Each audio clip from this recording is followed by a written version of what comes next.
This is Team A's opening statement, stating that the Gospels are historical biographies and not myths. My first argument are that the Gospels fit into the category or genre of literature known as Greco-Roman biographies, just as you might identify a different type of music, whether it's jazz or rap or rock and roll, etc. So the Gospels fit into the category of Greco-Roman biographies, and you can see that based on how they describe the public ministry of Jesus and their length. There's other arguments to be made, but I'll just briefly mention those two. My second argument would be that the Gospels cite eyewitness testimony that could have been refuted by people who were living in the first century, but they were not. So for example, Luke chapter 1 verse 4, he says that he's using eyewitness testimony in his biography or Gospel of Jesus. An example would be Lazarus, or other ones may be Jairus, whose daughter Jesus raises from the dead, Mary Magdalene, Clopas or Cleopas, who's a witness to the resurrection, like all these different named individuals, or Joseph of Arimathea. Joseph of Arimathea is a member of the Jewish law court, and he is named. That'd be like mentioning Marco Rubio or some major senator in the United States.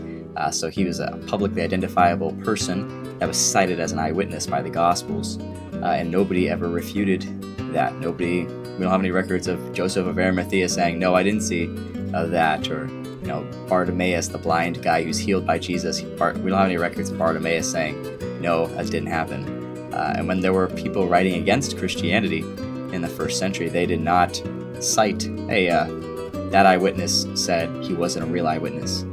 Right, so we don't have any contrary evidence, so I think that's a strong argument. And the third one is that these are archaeologically verifiable locations within the Gospels.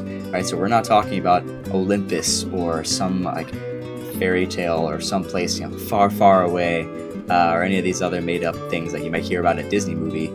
These are verifiable places like Jerusalem. We know where that is. We've done digs there. Magdala, like we've done archaeological digs there. Bethlehem. All of these locations are strong places that are real. And so I think these three arguments really strengthen the case that the Gospels are historical biographies. So this is Team B opening statement.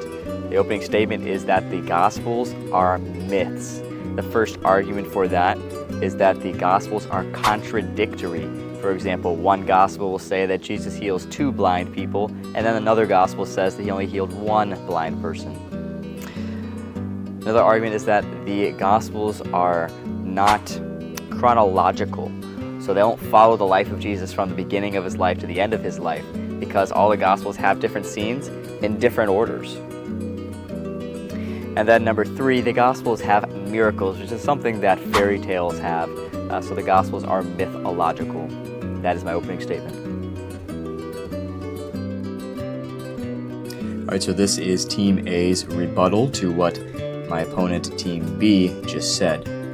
So Team A, I'm saying, I'm going to respond to some claims. My opponent said that the Gospels are not chronological when describing the life of Jesus, and that is evidence that they are mythological.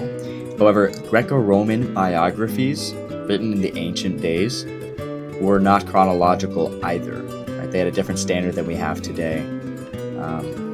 Another point, my opponent said that the Gospels have miracles, and that's something that fairy tales have, so the Gospels are disqualifying themselves in describing historical information. However, all ancient historical works, like if you read a biography of Alexander the Great or Julius Caesar, they all cite miraculous things from the gods. They just assumed that it's in their worldview. So does that mean that all of the historical information that we have about ancient people are all now non-historical because they emphasize the existence of gods and miracles? No. My opponent says that the Gospels contradict one another, and that's evidence that they were made up or that they're fairy tales. However, if you look at eyewitness testimony in law courts, they all would contradict each other if you look at them the way my opponent is looking at them. However, if you change your frame of reference and see them as all describing the same event but from different angles, then they all are telling a kernel of truth, but just from a different perspective. Maybe they're talking to different types of people. Like, for example, if you've been married for 50 years and you meet the president, you've got like 1 minute to share something about your wife, versus you're talking to a friend for an hour, and in the middle of the conversation, you're chatting about it. Like, the audience that you're speaking to changes the way you're talking about things. Your perspective, where you are standing, is different. So my point is, eyewitness testimony in law courts, you speak to those who are involved in such cases, they never agree fully.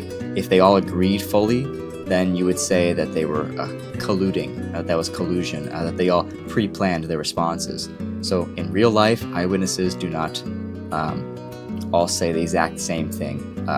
So they would contradict each other if you were taking a literal, strict perspective.